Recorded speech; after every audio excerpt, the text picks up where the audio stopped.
Думал, как поступить. Я не смог промолчать, я решил записать обращение ко всем казахам Омска.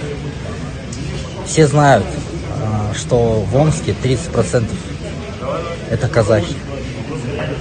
Но у меня возник один большой вопрос.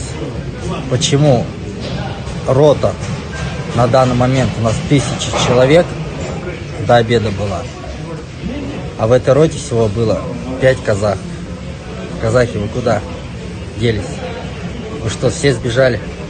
Серьезно? Вот это время войдет в историю. И когда ваши дети спросят: папа, а где ты в это время был? Вы признаетесь или соврете? Мне просто, честно говорю, стыдно перед,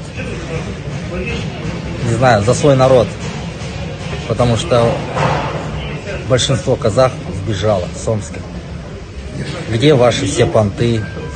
Раньше фраза гуляла: казах беспонтовый казах.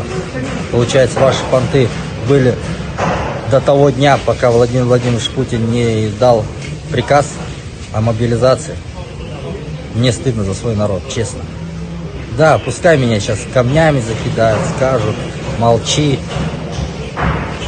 Конечно, это дело каждого, но вы в этой стране жили, зарабатывали деньги, учили детей, а сейчас вы ночуете в кинотеатрах с детьми, ищете где-то квартиру.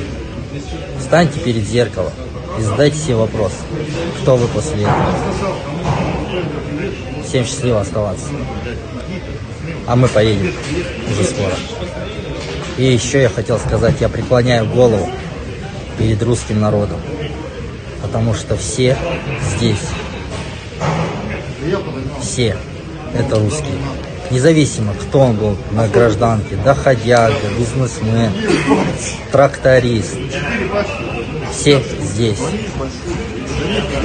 Так что все равно в любом случае Россия победит.